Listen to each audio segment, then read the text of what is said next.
किसान भाइयों, आज हम बात करेंगे गन्ने की फसल की तीसरी सिंचाई पर हमें कौन कौन से उर्वरक खाद डालने चाहिए व फिर गन्ने की जो तीसरी सिंचाई है वो दूसरी सिंचाई से कितने दिन बाद हमें करनी चाहिए। तो आज के यही हमारा टॉपिक होने वाला है। तो किसान साथी, वीडियो को आप लास्ट तक देखिएगा, एंड तक देखिएगा, तभी आप सही व सटीक जानकारी ले पाएंगे इस वीडियो से। किसान साथी, जैसे कि मान लीजिए जो पहली आपने सिंचाई की थी, मतलब दूसरी सिंचाई किसान साथी मैं बात कर रहा हूँ, तो दूसरी सिंचाई से लगभग आपको 13 से 14 दिन के बाद या 15 दिन के बाद मैक्सिमम अपने खेत की तीसरी सिंचाई कर देनी चाहिए। और सिंचाई करने के बाद किसान साथियों आपको अपने खेत के अंदर निराई गुड़ाई अवश्य करवानी चाहिए। आपको लगभग 2 जुताइयाँ कल्टीवेटर से अच्छी तरीके से करवा देनी चाहिए। थोड़ी गहरी जुताई करवा देनी चाहिए, क्योंकि जितनी गहरी जुताई आप अपने गन्ने की फसल की करवाएंगे किसान साथियों, उतनी ज़्यादा टिलरिंग, उतनी ज़्यादा कल्लो फुटा, उतना ही ज़्यादा ग्रोथ, उतना ही ज़्यादा चमक आपके गन्ने की फसल के ऊपर आएगा।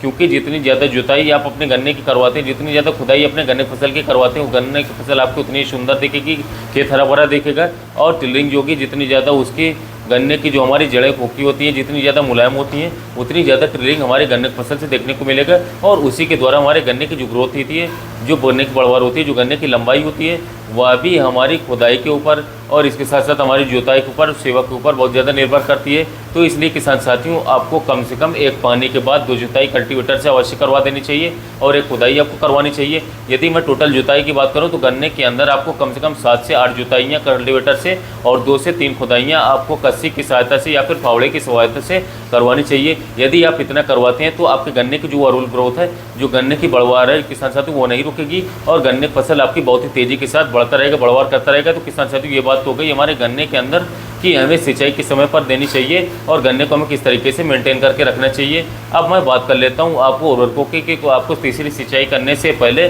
कौन कौन से उर्वरक अपने गन्ने की फसल के अंदर किसान साथियों लगाने चाहिए। तो किसान भाइयों, जो किसान भाई दूसरी सिंचाई में लगभग बात कर लें तो एक इंसेक्टिसाइड, एक ग्रोथ प्रमोटर का प्रयोग कर चुके हैं वे किसान साथियों को मैं सजेस्ट करना चाहूँगा कि तीसरी सिंचाई पर हल्का सा आपको यूरिया ही डालना है। इसके साथ कोई हल्का सा माइक्रोन्यूट्रिएंट्स ले लें। यूरिया की मात्रा आपको 40 से 45 किलोग्राम प्रति एकड़ के हिसाब से आपको यूरिया दे देनी चाहिए, जो कि किसान साथियों लेना चाहिए। किसान साथियों इसके साथ आप धनजाइम गोल्ड ले सकते हैं। धनजाइम गोल्ड की मात्रा किसान साथियों आप लगभग 10 किलोग्राम प्रति एकड़ ले सकते हैं। या फिर ये ना मिले तो किसान साथियों इसकी जगह पर आप बायोविटा ले सकते हैं 6 किलोग्राम प्रति एकड़, काफ़ी अच्छा रिजल्ट रहेगा। इसके अलावा ये भी ना मिले तो सागरी का 10 किलोग्राम प्रति एकड़ ले सकते हैं। इसका कोई भी आप एक अच्छे सा ग्रोथ प्रमोटर अपने गन्ने की फसल के लिए ले सकते हैं। या फिर किसान भाइयों आप कोई भी एक एंजाइम, जो हमारी एंजाइम किसान साथियों बहुत सारी बाल्टियाँ मार्केट में मिल जाती हैं, लेकिन किसी भी अच्छी कंपनी को चाहिए, ब्रांडेड होनी चाहिए। ऐसा नहीं है किसी भी लोकल कंपनी की आप यदि बाल्टी लेते हैं तो वो अच्छा कार्य बिल्कुल भी नहीं करेगी। किसी भी अच्छी कंपनी का कोई भी आप एक एंजाइम ले लीजिए और उसे आप अपने गन्ने की फसल के अंदर आपको डलवाना चाहिए लगातार, तो उससे आपके ग्रोथ गन्ने की लगातार बढ़ती रहेगी। साथ ही में किसान भाइयों एक अच्छा सा इंसेक्टिसाइड भी इस समय पर अपने गन्ने की फसल के अंदर ले लेना चाहिए। जिन किसान भाइयों ने दूसरी सिंचाई पर इंसेक्टिसाइड का उपयोग किया है वे किसान भाई तीसरी सिंचाई पर इंसेक्टिसाइड का उपयोग ना करें, और जिन्होंने नहीं किया है वो इसका उपयोग जरूर कर लें, काफ़ी अच्छा रिजल्ट रहेगा। इसके लिए किसान साथियों कई सारे इंसेक्टिसाइड आते हैं जिनका उपयोग आप कर सकते हैं, जैसे कि मान लीजिए कार्टाप आ रहा है, फोरेट आ रहा है, फ्यूराडान आ रहा है, रीजेंट है, फिप्रोनिल है, किसान साथियों फर्टेरा हो गया, वर्टागो है। आप इनमें से किसी भी एक अच्छी ब्रांडेड कंपनी के इंसेक्टिसाइड का उपयोग कर सकते हैं और उसके बाद अपने गन्ने की जो सिंचाई है वो आपको करवा लेनी चाहिए।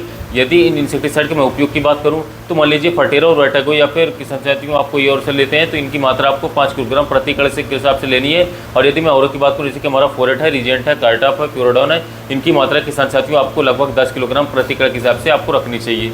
और इसके बाद आपको अपने खेत के अंदर पानी किसान साथियों समय से लगा देना चाहिए। एक बात का किसान साथियों आपको विशेष ध्यान देना होगा कि पानी की बिल्कुल भी किसान साथियों कमी ना करें, क्योंकि एक पानी भी यदि आपने गन्ने फसल के अंदर खींचा तो उसका असर आपको लास्ट में देखेगा। किसान साथियों ज़्यादा खर्च नहीं आता है, एक पानी अगर हमने खींच दिया तो उसका हमें बहुत ही ज़्यादा खामियाजा देखने को मिल सकता है। तो इसलिए किसान साथियों आपको पानी का समय से ध्यान देना है, निराई गुड़ाई का भी विशेष ध्यान देना है। किसान साथियों आपके गन्ने की फसल देना होगा। तो किसान साथियों अगली जो मैं वीडियो बनाने वाला हूँ वो एक ऐसे स्प्रे के बारे में बताने वाला हूँ जो अब तक किसान साथियों सबसे अच्छे स्प्रे होने वाला है गन्ने की फसल के अंदर, जिसके अंदर गन्ने की लंबाई के साथ साथ गन्ने की मोटाई भी बढ़ेगी। वो किसान साथियों काफ़ी अच्छा रिजल्ट उसमें देखने को मिलेगा।